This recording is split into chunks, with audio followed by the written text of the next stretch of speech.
أعوذ بالله من الشيطان الرجيم بسم الله الرحمن الرحيم.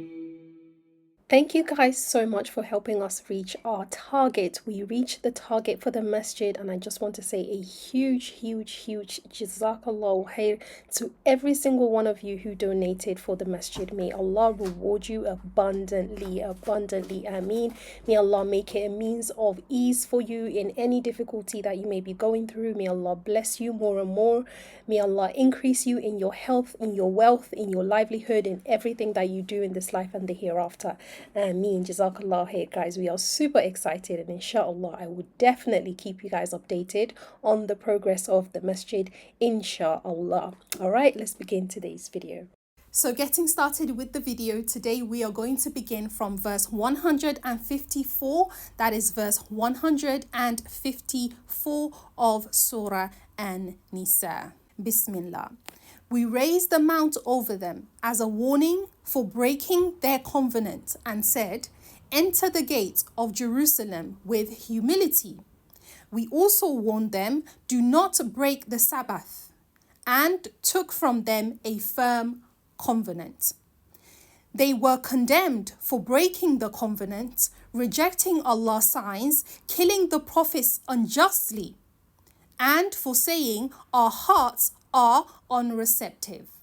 It is Allah who has sealed their hearts for their disbelief, so they do not believe except for a few. And for their denial and outrageous accusations against Mary, Allahu Akbar, and for boasting, we exited the Messiah, Isa alayhi salam, the son of Mary, the messenger of Allah, but they neither exited nor crucified him. It was only made to appear so. Even those who argued for this crucifixion are in doubt. They have no knowledge whatsoever, only making assumptions that they certainly did not exit him. Rather, Allah raised him up to himself, and Allah is Almighty, all-wise. Every one of the people of the book will definitely believe in him before his death. And on the day of judgment, Jesus will be a witness against them. Allahu Akbar. So Allah said that when the Jews broke their promise, they had a covenant and a promise to follow Allah's way. They broke that promise. Allah then said he did what? He raised the mount over them as a warning. And Allah then said to them, "Enter the gate of Jerusalem with humility." Enter humbly. The gate of Jerusalem with humility. Then what did Allah say? We also warned them, "Do not break the Sabbath." But instead, what did they do? They broke the Sabbath. So Allah says in the next verse, they were condemned for breaking their covenant, right? Rejected Allah's signs. That's another thing that they were condemned for. First and foremost, they broke the promise. Then what did they do? They rejected Allah's signs. Then what did they do? They exited. Can't say the word, but you can see it. They exited the prophets unjustly, right? And they're also condemned for what? For saying that their hearts are unreceptive, for saying they don't accept what Allah has revealed. After all of Allah's favor upon these people, this was what they did. So Allah did what? Allah condemned them. Then Allah said, "It is Allah who has sealed their hearts for the disbelief, so they do not believe except for a few." Allah sealed their hearts so that they cannot believe. This thing comes up over and over again in Surah An Nisa when Allah says, right, that he seals the hearts of people, not because he chose to, not because he doesn't like these group of people, no, because after revelation came to them, they disbelieved, and because of the wrong that they do. Those are the reasons why Allah subhanahu wa ta'ala will seal the heart of a person. If you pronounce disbelief, if you engage yourself in disbelief, if you engage yourself in sin upon sin upon sin, Allah can seal your heart from guidance. As what? As a punishment that begins in this life that will also impact you in the hereafter. Because in my opinion, the biggest gift an individual can have in this life is guidance. is guidance from Allah because it safeguards you in this life and it also safeguards you in the hereafter. And the biggest loss an individual can have is no longer to be guided by Allah subhanahu wa ta'ala. So Allah said that He sealed their hearts, right, for their disbelief. Then Allah said, and for their denial and outrageous accusation against Mary. What is the outrageous accusation against Mary? Subhanallah, Mary was and is of the women of Jannah. Maryam is one of the people who's going to have the highest place in Jannah, of the women who are going to inherit Jannah. Imagine Allah subhanahu wa ta'ala titled an entire surah in the Quran after her. An entire surah was named after this woman. This pious woman, Allah vouched for Maryam. Allah vouched for her. Allah said she was a pure woman, a righteous woman. And these people, what did they do? They accused her of that which...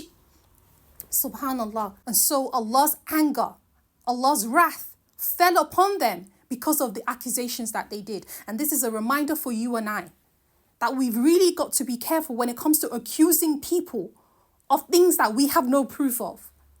This thing is one of the things that Allah hates. The example of the story of Aisha, when she was accused of a possible what? Infidelity. What did Allah say in the Quran? Allah said, why is it that when the news came to you, you didn't think good of each other?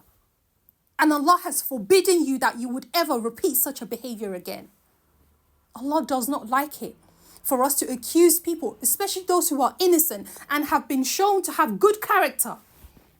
You see, if you're accusing someone who normally is wayward anyway, has bad character anyway, it might not be much of a surprise. But you go and pick someone who has demonstrated nothing but goodness. No, they're not perfect, but they've demonstrated nothing but goodness that you know of. And then you go and accuse them of crazy things. Subhanallah. Allah says that He sealed their hearts.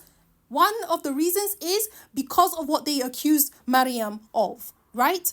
And so Allah then goes on to say, and for boasting, for being proud, arrogant, is of the characters of shaitan, that you ought to be boasting and showing off and proud and arrogant, and I'm better than this one and I'm better than that one because of whatever reason. Allah says because of their boastfulness, right?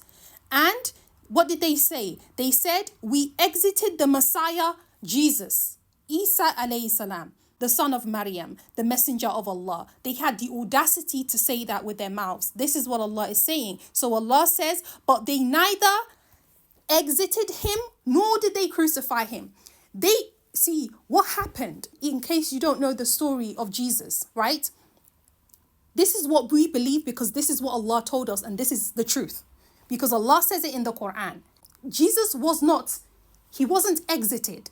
He did not pass away. He did not die. When they put him on that so-called cross to actually do that to him, to exit him, Allah took him away from that place. Allah took him away to him. How do I know? Allah says here, but they neither exited him nor crucified him. It was only made to appear so. Allahu Akbar. It was only made to appear so. And it's so interesting how Allah always saves those who follow His path. This reminds me of the story of Asiya. And it also reminds me of the story of Ibrahim alayhi salam. Guys, if you think about all these different stories of all these different people, you see how Allah saved them. Asiya, what she went through, what Fir'aun tried to show her, and how Allah subhanahu wa ta'ala strengthened her in that moment of weakness. Guys, this is again another example. Allah said it was made to appear like they exited Isa alayhi salam, Jesus, but they actually did not. What happened instead? Allah says even those who argue for his crucifixion are in doubt. Those who say, yeah, he was exited, he was crucified, they're in doubt. They're not even really sure of the evidence of it. Then Allah said that they have no knowledge whatsoever, only making assumptions. They are assuming, well, we assume that this happened. We think that this happened. Allah said it didn't happen. Allah said the crucifixion did not take place. So this whole Isa alayhi salam died for our sins didn't happen because he didn't die. Now, if you're thinking logically, if he didn't die, then where is he? Allah explains.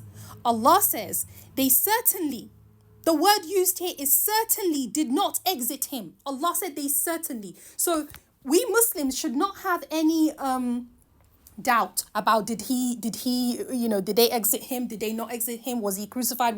We shouldn't have any doubt around it, because Allah said they certainly did not exit him, right? And you know why I'm using the word exit. Rather, now Allah tells us what actually happened. Rather, Allah raised him up to himself. So Allah raised Jesus. Allah raised Isa alayhi salam up to himself. How did he do it? Allah knows best how he did it. Allah knows best. And Allah reminds us not to even worry about that, because in the next ayat, Allah said, and Allah is almighty, all wise. He is almighty. So we're sitting there thinking, how did Allah just make him disappear? Like, how did Allah take him to... that doesn't matter. It's irrelevant. The point is, the God that you and I worship is able to do all things. He created all of this out of nothing. For him to take away Isa out of that trouble is nothing to Allah. It's very, very easy for Allah subhanahu wa ta'ala to do. Allah said he removed Isa alayhi salam from that position, and Allah took Isa alayhi salam to him. Right? Then Allah goes on to say, every one of the people of the book will definitely believe in him before his death. Right? So that's why we're actually not allowed to say that Isa alayhi salam died, because he's not dead. He's not dead. And Allah said, every one of the people of the book, they will believe in him before his death. What does that mean? It means, and the Prophet ﷺ has told us about this, that Isa alayhi salam is going to come back before the end of time. He is going to be the one. Jesus will be the one to kill the Dajjal. He will be the one to kill the Dajjal, the one-eyed monster, right? That's going to come before the end of time. Isa alayhi salam is going to be the one to kill him. So Isa alayhi salam is going to return. He's not dead. He is with Allah, and he is going to return before the end of time. And all the people who say Islam is a lie will have no other choice but to believe in Islam. Because when Isa alayhi salam comes back, he's going to come back as a Muslim. And in fact, I've heard of a hadith that says he's going to have a son, and one of his sons' name is going to be Muhammad. The name of the son of Isa alayhi salam is going to be Muhammad. So he's going to have children. He's coming back on earth. He's not dead. Allah clarifies it for us in the Quran. So Allah says, and on the day of judgment, Jesus will be a witness against them. A witness against them. If I remember correctly, there's also another hadith that says that on the day of judgment, Allah is going to ask Jesus, did you tell these people to worship you as a God instead of me? Did you tell them to worship you as a God? And what's going to happen? Jesus is going to say, oh Allah, you are a witness of all things. Of course, I did not. I did not tell them, and you witness it. You know, God, that I did not tell them. So when Allah says here that Jesus will be a witness against them, it means that Jesus will come to clarify that Islam is the truth and that they should have followed Islam. Jesus is not coming back a Christian. Jesus is coming back a Muslim. He's coming back to follow the way of the last prophet, Muhammad sallallahu alayhi wasallam. Allah clarifies that for us here. That is the story of Isa alayhi salam. So you see how in surah An Nisa, Allah elevates the mother of Jesus, Maryam. Then Allah clarifies the whole confusion about Isa alayhi salam, about Jesus. Was he crucified? Was he not? Allah clarifies all of that for us so that we don't get confused about what actually happened. Allahu Akbar. Allahu Akbar. Honestly, the Prophet sallallahu alaihi wasallam said you should not pray to be alive during the time that the Dajjal will show up, because it's going to be a heavy test. But I can't lie when I say, like, it would be amazing to see the faces of people when they realize Jesus is back and he's a Muslim. Like, guys, we don't want to say we told you so, but we told you so, no? Right? Oh my God. Like, I can't believe how amazing that would be. But at the same time, it's going to be a time of heavy trial. So we should not pray to be alive. We shouldn't be so confident in our faith that we're like, oh no, the Dajjal, I can handle that. Like, sis, no, don't pray to be around. May Allah subhanahu wa ta'ala protect us. But honestly, this is just giving me so much joy in my heart. And I just, alhamdulillah. Nothing to say except alhamdulillah for Islam, alhamdulillah for guidance, alhamdulillah.